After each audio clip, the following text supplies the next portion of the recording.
Estuve 20 días sin recibir ni una sola palabra de mi esposa. La razón. Descubrí un mensaje en su celular que lo cambió todo.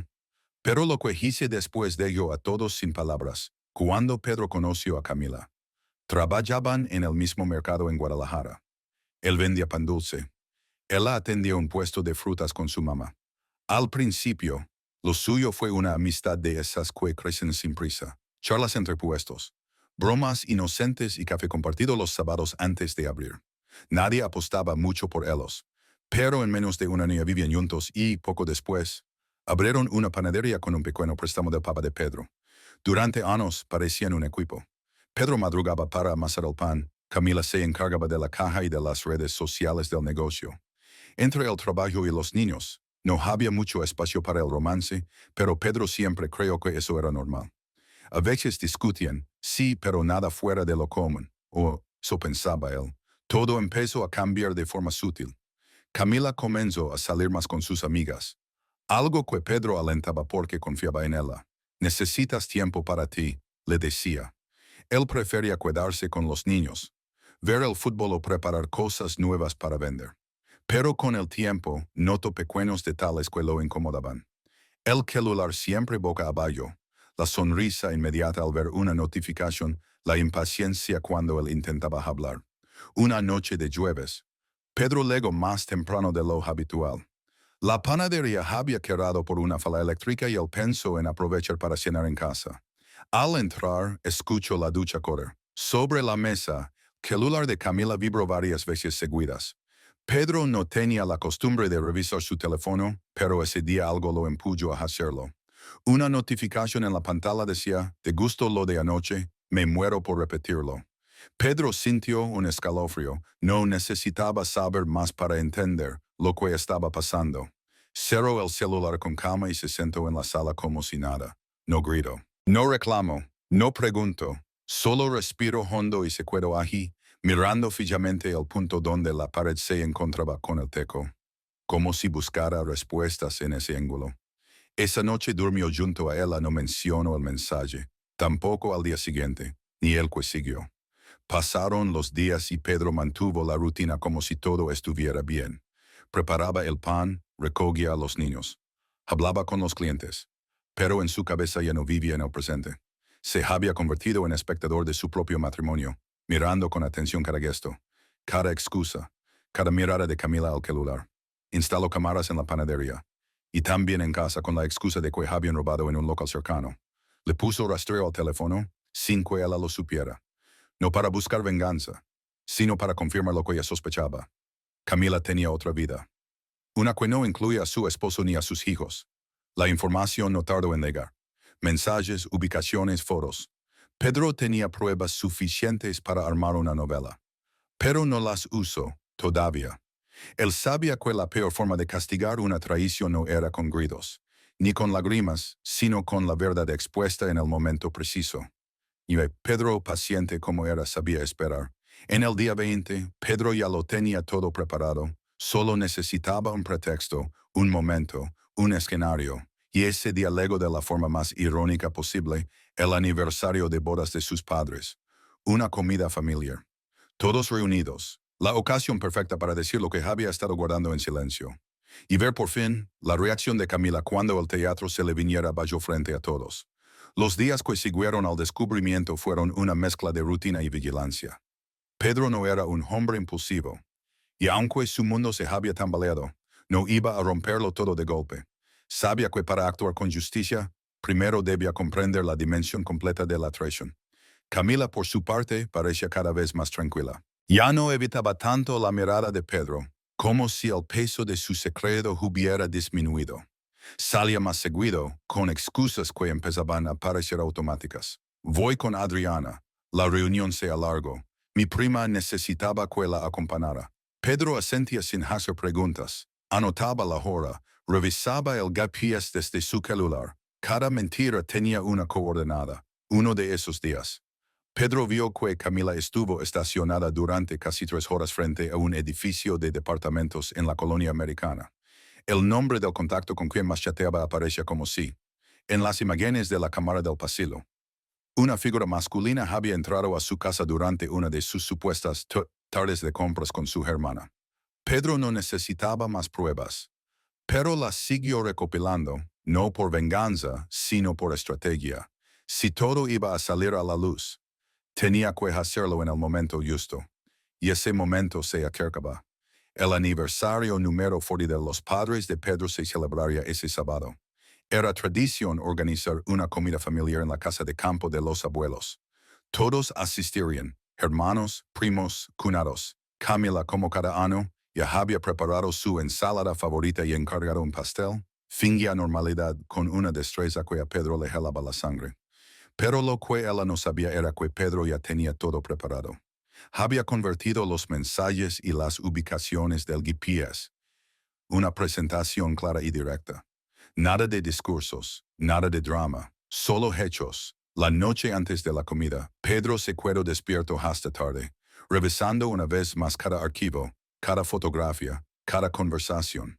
Una parte de él quería romper todo, despertar a Camila y gritarle en la cara, pero otra parte, más fría, más calculadora, sabía que eso sería regalarle el poder de hackearse a la víctima. El sábado llegó con un cielo despejado. Pedro manejó con Camila y los niños hasta la casa de campo, como cada año. Ella iba conversando animadamente sobre la decoración, como si nada hubiera cambiado. Y para Pedro, eso fue la confirmación final. No había ni una gota de remordimiento en su voz. Al llegar, la familia los recibió con abrazos y bromas. Todos asumían que eran la pareja de siempre. Nadie sospechaba lo que estaba a punto de pasar.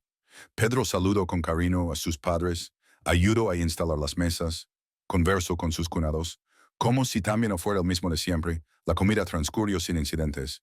Entre brindis, risas y recuerdos, Pedro parecía uno más. Pero su mente contaba los minutos.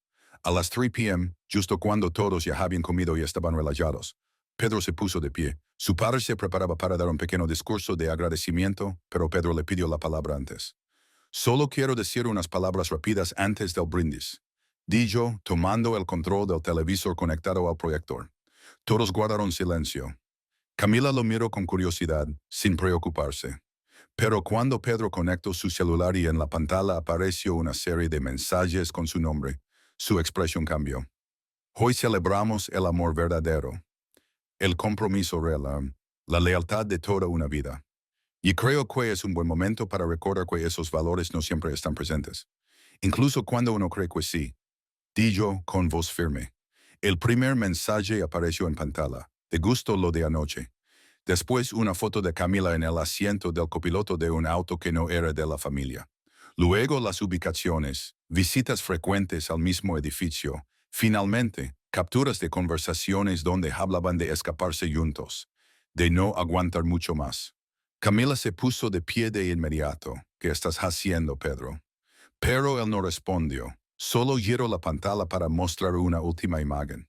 Ella y su amante saliendo del edificio tomados de la mano. El silencio fue todo. Nadie se movía, ni los niños. Camila intentó acercarse a Pedro, pero él dio un paso atrás. No necesito explicaciones, Camila. Las pruebas ya las tengo. Y hoy, frente a nuestra familia, solo quiero que sepan por qué esto termina aquí.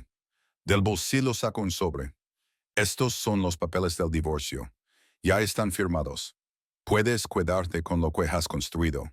Yo me quedo con mi dignidad. Nadie aplaudió. Nadie habló. Solo su madre se levantó, caminó hasta Pedro y le tomó la mano. Hijo, gracias por no quedarte calado. Camila intentó hablar, pero su voz ya no tenía poder. La única verdad que importaba estaba proyectada frente a todos. Camila no hablaba. Ni un lo siento, ni un déjame explicarte. Solo miraba la pantalla, los rostros de los familiares, el sobre con los papeles de divorcio. Pedro la había dejado sin margen, sin argumentos, sin lugar para esconderse. La familia entera presenciaba la escena como si fueran testigos en un juicio. Y ellos de alguna forma lo eran, los niños. Preguntó uno de los cuñados. ¿Ya pensaste en ellos? Pedro giró la mirada hacia él. Siempre pienso en ellos. Por eso decidí actuar con cabeza fría. Ellos no necesitan una madre escondiendo mentiras ni un padre humillado en silencio. Merecen una casa donde la verdad no se oculte detrás de excusas. Camila se sentó lentamente, como si el cuerpo ya no le respondiera del todo. No lloro, tampoco intento negar nada. Sabía que cada intento sería inútil. Las pruebas eran claras, el público era real, y Pedro ya no era el hombre que había aguantado en silencio. No lo planeé así, di yo al fin, con voz temblorosa. No sabía cómo salir de esto sin destrozarlo todo. Pedro no respondió de inmediato, la miró un momento, como si intentara entender qué había detrás de esa frase. Pero igual lo hiciste. No necesitabas romperlo todo de golpe. Lo hiciste pedazo a pedazo, cada vez que mentiste. No hay accidente en lo que llevabas meses haciendo. Camila bajó la mirada. Pedro respiró hondo y continuó. Esto no es una esquina, ni una venganza. Esto es el cierre, ya firme. Lo único que queda es que tú también lo hagas. El suegro se levantó. Tal vez deberemos dejar esto para otro momento, dijo con tono incómodo. No, interrumpió Pedro.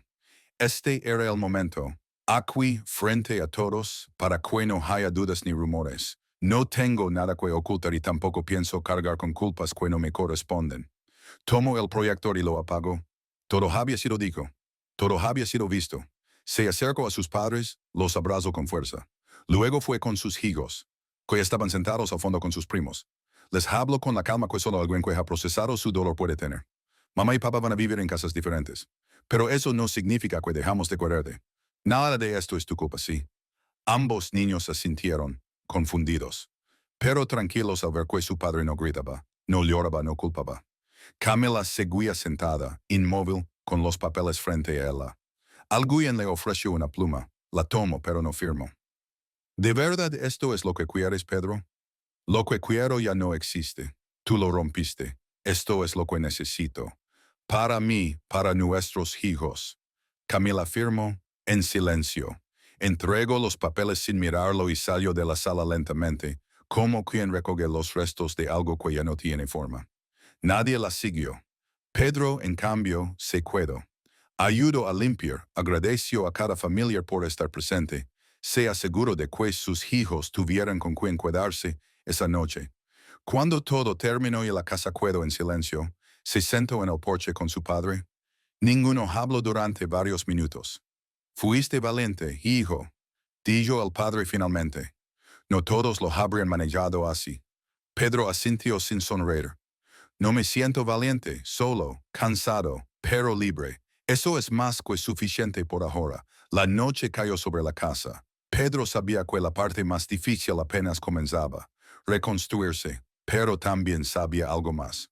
Había recuperado algo que no tenía precio. Su voz, su dignidad.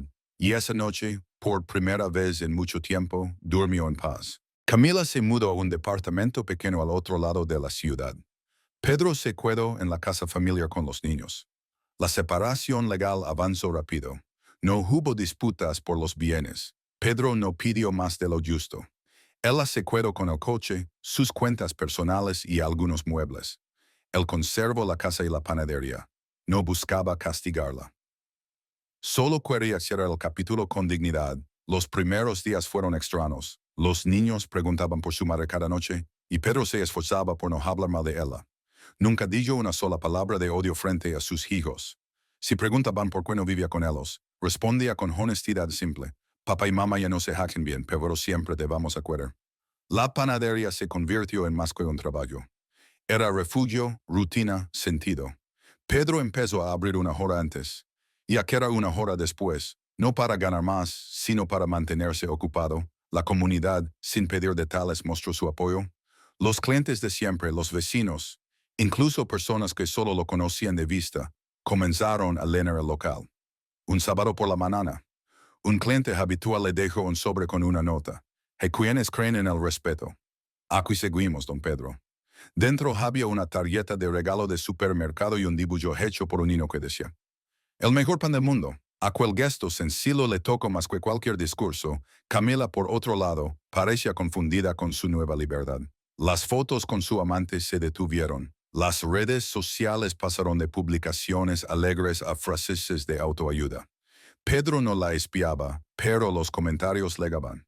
Una prima, una excompañera del colegio, un amigo en común. Todos notaban su cambio. ¿Tú no piensas regresar con ella? Le preguntó un día su hermana. ¿Regresar? Pedro levantó una ceja. No me fui para hacer una esquina. Me fui porque vi con claridad lo que había frente a mí. No hay regreso cuando se pierde el respeto. La familia lo apoyaba, aunque algunos, sobre todo los más mayores, intentaban justificar a Camila. Fue un error. Todos cometemos fallas. Piensa en los niños. Pero Pedro se mantuvo firme. No buscaba venganza, pero tampoco olvido forzado. Una tarde, Camila lo llamó. Su voz era baja, como si no quisiera ser escuchada por sí misma. Pedro, podemos hablar. ¿Sobre qué? Sobre nosotros, sobre lo que pasó. Hubo un silencio largo. Pedro no estaba enojado, solo cansado. Camila, ya hablamos todo lo necesario. Firmaste los papeles. Hiciste tu elección. Yo también hice la mía. No me interesa volver a abrir esa herida. Pero yo no sé cómo seguir. Aprende, respondió. ¿Cómo aprendí yo? Con dolor, con responsabilidad. Pero sobre todo, sin mentiras. Ella no insistió. Desde entonces, las únicas conversaciones entre ellos eran sobre los niños, horarios, tareas, visitas. Pedro mantenía todo por escrito, nada de llamadas innecesarias, nada de esquenas. Había decidido que su nueva vida no tendría espacio para lo que lo destruyó. Con el paso de los meses, los niños se adaptaron. Extrañaban a su madre, claro, pero sabían que podían contar con su padre. Pedro se aseguraba de estar presente, en las tareas, en los juegos, en las cenas. No llenaba el vacío con regalos, sino con tiempo, con paciencia, con verdad. Una noche, su hijo mayor le preguntó, «Papá, ¿tú estás triste?» Pedro pensó un momento. A veces sí, pero no porque mamá ya no viva aquí, sino porque las personas que uno ama a veces se equivocan. Y eso duele, pero también estoy tranquilo porque hicimos lo correcto. Tú perdonaste a mamá. Pedro lo miró. No había odio en su voz, solo curiosidad infantil. La perdoné, pero no por ella. Por mí, para poder seguir adelante sin cargar con ese dolor todos los días. El niño asintió como si lo entendiera todo. Esa noche, Pedro se fue a dormir sabiendo que no había una sola decisión perfecta, pero sí una forma digna de vivir con las consecuencias. Pasó un año desde la separación. Pedro no hablaba mucho del tema, pero todos sabían que había salido adelante. La panadería se volvió más popular que nunca, no por compasión, sino porque la calidad se mantenía y el trato era honesto. Su reputación ya no se basaba solo en el pan, sino en la integridad con la que había manejado una traición pública. Un domingo cualquiera, durante una feria vecinal, Pedro fue invitado a dar una pequeña charla sobre emprendimiento local. Aceptó sin entusiasmo, pero con respeto. No era alguien que buscara atención, pero entendía que su historia, y cómo la manejó, servía de ejemplo. Habló de sacrificios, de fracasos, de reconstrucción. No mencionó a Camila ni la traición ni el escándalo. Solo dijo una frase que quedó grabada en varios asistentes. Lo importante no es cuántas veces te caes, sino cómo eliges levantarte sin arrastrar a los demás contigo. Terminó la charla y volvió a su puesto. A la hora del cierre una mujer se acercó. Era Camila. Tenía una expresión serena, sin maquillaje, sin disfraz. Solo una persona que ya no pretendía nada. Te escuché, di yo. Estabas hablando de ti, ¿verdad? Pedro no necesitaba confirmarlo. Estaba hablando de cualquiera que haya tenido que empezar de nuevo. Camila suspiró. No vine a molestarte, solo quería que supieras algo. Te escucho, he cambiado. No para volver contigo, no te preocupes, solo. Entendí lo que rompí, no solo contigo, sino conmigo misma. Pedro no respondió, no con palabras. Gracias por no destruirme, Pedro. Pudiste hackearlo. Tenías con qué, pero no lo hiciste, y eso me obligó a mirarme al espejo. A ver lo que no quería ver. Pedro asintió con respeto, no con orgullo, no con condescendencia, solo con la paz de quien no necesita que el otro se arrastre para sanar. Me alegra que lo entiendas. Por los niños. Por ti, Camila se despidió y se fue. Pedro no la siguió con la mirada. Tenía la vista puesta en sus hijos, que corrían entre los juegos, riendo como si la vida no pesara. Y en cierto modo, para ellos no pesaba. Pedro había hecho el trabajo duro para que no lo hiciera. Esa noche, al cerrar la panadería, Pedro encontró una carta pegada en la puerta. Era de un joven vecino que lo había visto hablar en la feria. Gracias por enseñar que la dignidad no grita. Solo actúa. Pedro guardó la carta en una caja donde tenía otras similares. Notas de clientes. Dibujos de sus hijos. Pequeñas pruebas de que su esfuerzo no había sido invisible. Con el tiempo conoció a alguien. No fue una historia de película ni un romance acelerado. Fue amistad, fue respeto mutuo, fue conversación. Al principio dudó. No quería repetir errores ni forzar nada. Pero ella no tenía prisa y Pedro ya no tenía miedo. Aprendió que las segundas oportunidades no llegan con promesas, sino con ecos consistentes. Un día su hijo menor le preguntó, ¿tú crees que yo no puedo volver a acuerdo después de que le rompen el corazón? Pedro lo miró con una sonrisa leve. Sí, pero no igual. Mejor, y esa fue la lección final. El amor propio es la base sobre la que se construyen todas las demás cosas. Pedro no ganó fama ni dinero ni revancha. Ganó algo más valioso, paz. La clase de paz que solo llega cuando se actúa con verdad, incluso cuando duele. Porque al final, la dignidad no se pierde cuando te traicionan. Se pierde cuando tú decides traicionarte a ti mismo. Pedro nunca lo hizo, y por eso ganó todo.